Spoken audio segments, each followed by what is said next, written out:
Sophie Cunningham has been on fire these last few games.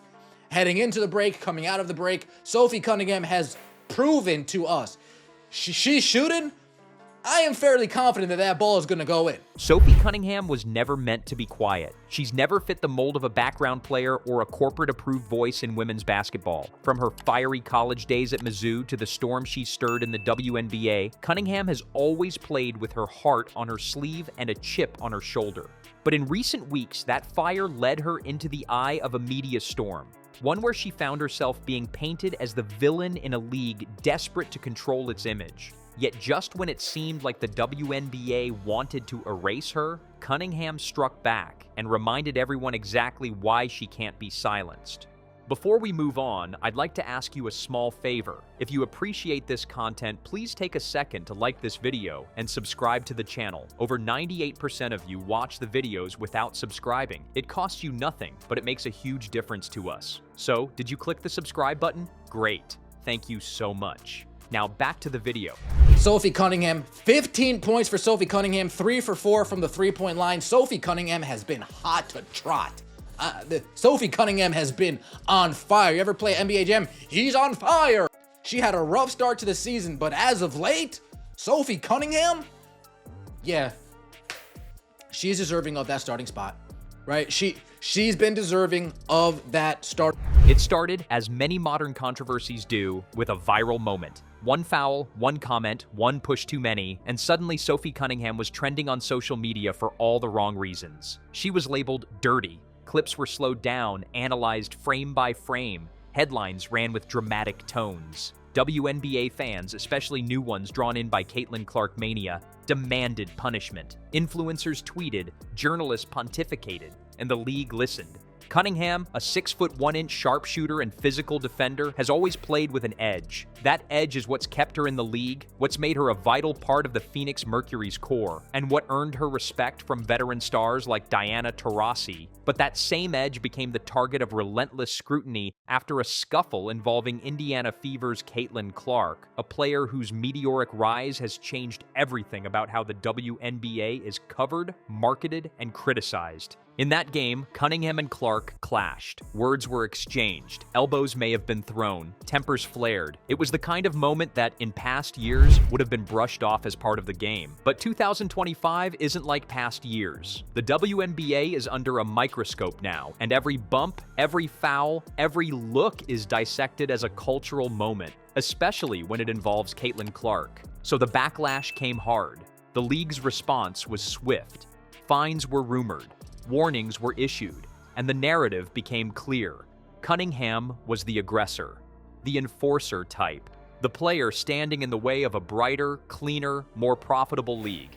Except that wasn't the whole truth, and Sophie knew it. Behind the scenes, players across the league privately voiced frustration, not just at Cunningham, but at how the league was turning on its own. A player like Sophie, who has given her blood and sweat to the game for years, was being villainized in service of protecting a rising superstar. It wasn't just about Caitlin, it was about optics, marketing dollars, and the new audience that had suddenly tuned in. Cunningham wasn't just being criticized, she was being sacrificed. But Sophie Cunningham doesn't go quietly. What happened next wasn't a media tour or a PR cleanup. It wasn't a Notes app apology or a groveling interview. It was basketball. Pure, electric, undeniable basketball. In the very next game after the controversy, Sophie exploded.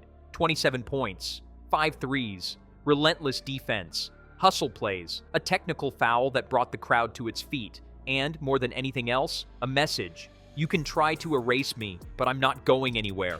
The Phoenix Mercury rallied behind her. The fans, especially the old school ones who remember the days of Taurasi trash talk and physical dominance, roared in approval. Even rival players, some of whom had kept their distance during the media frenzy, quietly sent their support. Cunningham's performance wasn't just a personal statement. It was a reminder to the entire league that emotion, grit, and toughness still matter in this game. In the post-game interview, Cunningham didn't hold back. She didn't play the victim, but she made it clear. "I'm not here to be anyone's punching bag," she said. "I play hard. I've always played hard. And I'm not going to change just because some people don't like how that looks on camera." Those words hit harder than any highlight reel, because they weren't just about her. They were about every WNBA player who's been told to tone it down, Every woman athlete who's been told she's too intense, too loud, too passionate. Sophie Cunningham was standing up not just for herself, but for the soul of the league. And the league noticed. Over the next few weeks, Cunningham's name started to shift in tone across social media. From villain to anti-hero, from enforcer to underdog. Highlight reels showed her knocking down big shots. Mic'd up moments showed her hyping teammates, laughing, leading. Fans began posting "Protect Sophie" graphics. Merch followed. She was no longer the villain in the Caitlin Clark narrative. She was the resistance. And the timing couldn't have been more poetic, because just as Cunningham was regaining her footing, the Phoenix Mercury began climbing in the standings. What had looked like a lost season suddenly had life. And at the center of it was Sophie, grinding out wins, draining shots in crunch time, and staring down every critic who had tried to paint her as the problem. For Cunningham, the controversy also revealed something deeper: the WNBA's struggle to balance growth with identity. In its rush to capitalize on the Caitlin Clark boom, the league had unwittingly thrown one of its own under the bus. But Cunningham's response, on the court and off, exposed a truth the league needed to hear. You can't build a future by erasing your past. Because Sophie Cunningham is WNBA to her core, drafted in 2019, played through injuries, stayed loyal to her team through rough seasons, built relationships with fans, teammates, media. She's not a flash-in-the-pan name riding a viral wave. She's a survivor, a grinder, and those players, the ones who kept the league alive through its lean years, deserve more than to be cast aside when a shiny new narrative emerges.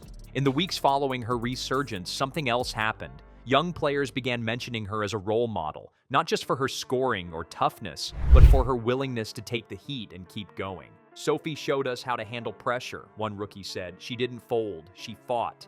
And that's the legacy she's building. Not as the star who got the most endorsements, not as the face of the league, but as the player who wouldn't let herself be erased. The one who reminded the world that there's more than one way to be great, and that sometimes greatness means standing tall while everyone's trying to cut you down. Of course, Cunningham knows this moment will pass. There will be another controversy, another player dragged, another headline trying to turn a game into a scandal. But for now, she's basking in the fire she helped reignite. Not just for herself, but for every player who wants to be fierce, flawed, and unfiltered.